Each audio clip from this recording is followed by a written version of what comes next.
一路繁花两个节目简直就是对照组。如果说花少是神一季、鬼一季，单数季封神，双数季拉胯，那么一路繁花就是鬼一季、神一季。一路繁花终于不是老奶扯头花了。上一季遭遇宫廷政变的庆奶，在第二季被所有人当成了受心里的宝。挪用许晴的话来说，这一季的人都正常。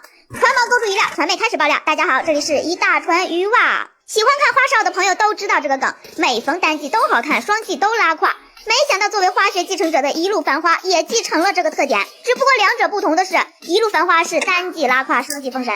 庆奶作为第一季年纪最大、资历最高的嘉宾，没得到一点尊重，连多吃一条鱼都要看小辈的脸色。多加点鱼，我意思再加点吧。对，现在不够吃，鱼够了吧？够，没了再加吧。我不，我要吃，我一点都不够。姐姐鱼够了，她要鱼够了，我一个人还要吃一条。庆奶因为处理官司的问题，来不及收拾行李，和节目组提前请了假，结果屋里的行李直接被装了个塑料袋，就提了下来。行李箱也是敞开的，全都暴露在镜头下，一点没给刘晓庆这个做前辈的面子不说。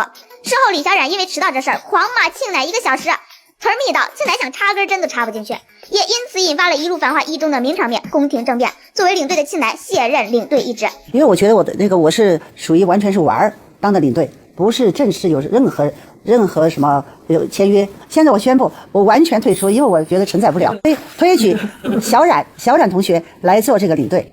我们都一致同意，全体。啥呀？你们同意就同意啊？问我吗？不，我同不同意？说心里话，都是我跟小何在弄很多事情。对，本来就是。对啊，就是，我是觉得大家出来是缘分，就希望大家开心。没有这个节目，我跟倪萍姐跟所有的朋友和前辈们，包括跟像这些小朋友我都不会认识。但是确实这么多天呢，我觉得两个小朋友是非常非常努力的。我觉得各位姐姐都可以看得到，那么重的箱子，说心里话，那每一个要扛到3楼去。这小朋友才20岁，就我希望各位可以设身处地的为对方想一想这个事情。我觉得我当不当这个无所谓的，就是帮他会继续帮。下一个导游是谁？我觉得我们大家都会帮的。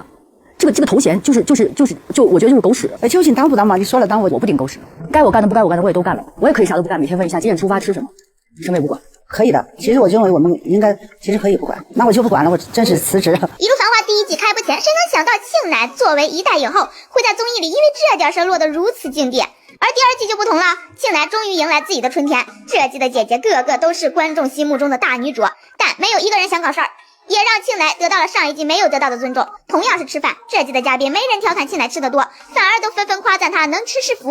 哇，你真的蛮厉害的。对，我们爱吃肉的是最好的。你好像吃的蛮香的嘛。而且我就喜欢看见人家他能吃。我也喜欢，我喜欢跟享受美食的人。啊，我也是。桌上的氛围热闹又暖心，和上一季的清冷形成鲜明对比。如果上一季吃鱼时，身边是现在的知心嘉宾，庆奶应该就不用跟人解释自己能吃完这件事了吧。还有这季一路繁花嘉宾们第一次聚餐，由于太开心，庆奶不由自主哼起了祝酒歌。发现大家都不会唱时，原本准备放弃，看出姐姐有点退缩的宁静立马开团秒跟着姐姐一起做。会唱这个吗？不会啊，算了，那不，我们跟着你哼。啊哒哒哒哒哒哒当当当当当当当当当当当当当啊！唱最后一句。哒哒哒哒哒。虽然只是一个小小的结尾，却让餐桌的氛围十分温馨。宁静听到庆奶在上一届因为宫廷政变损失领队一职时，宁静以为庆奶有遗憾，表示让庆奶当这个领队。上一个节目我们是有一个领队，那你们上一次是谁做队长啊？李小冉本来是让我做，他们宫廷政变，就觉得我称职，李小冉做得非常好。这次你当领队得了呗，你知道啊？当不了，因为我不想那么累。晚上临睡前，宁静和张柏芝来找庆奶聊天，敏锐地察觉到屋内很冷，便一直问庆奶感觉如何。你不觉得这房间有点凉快吗？非常凉快。得知庆奶的暖气没开，俩人立马着急。毕竟庆奶一个快80岁的老人，在这么冷的房间待上一宿，肯定得冻出毛病。宁静连忙找民宿老板解决暖气不热的问题。你们找一个人来给小庆姐这个房间把这个炉子打开吧，好冷啊这里。张柏芝也是忙前忙后为庆奶解决热水。听到民宿老板说什么都没弄好，脾气好的张柏芝第一次当着镜头发火。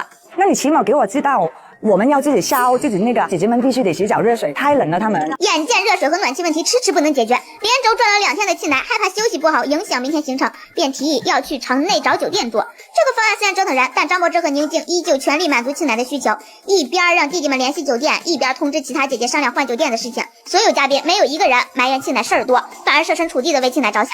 发现小庆姐她是的确受不了，那就立马联系，不要耽误，因为第2天休息时间很宝贵。可惜其他2位姐姐已经收拾好行李准备休息，换酒店计划泡汤。庆奶想着大晚上确实也很折腾，便想着合衣睡上一晚。宁静此时站了出来，把自己的房间让给庆姐，自己则一夜没睡。你要不然现在你去跟嘉玲姐住，你去住房间，反正他已经在那要可以睡觉了，你俩都可以睡觉。虽然我住在那边也有点不愉快，但是比起他的不愉快，我的不愉快就没有那么重要嘛，因为他年龄啊各方面是需要被我们多关注嘛，要关注到他可能会比我们更怕冷一点点。然后虽然他很皮实啊，但你也不能作为后辈晚辈前辈有一些困难的时候，你说你没有那个房间吗？宁静这么做的原因，不仅因为庆乃曾经是自己的伯乐，想要感恩，还因为做过这么多真人秀后，宁静清楚的明白，休息不好很容易引发矛盾，而节目组又很容易在剪辑时放大这种冲突。这也是为什么何赛飞因为性子急开始发脾气时，宁静会主动站出来阻止的原因。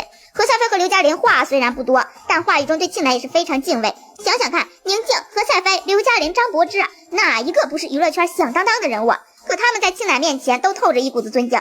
这不仅是因为庆乃的资历，更是因为他当年提携过太多后辈，这份恩情在娱乐圈这个名利场里显得格外珍贵。传妹在这一刻切实体会到了庆乃是大腕摇篮这个称号的实感。幸亏庆乃排除万难接了一路繁花2，在其他嘉宾的温暖下，这季繁花庆乃应该玩得很开心了。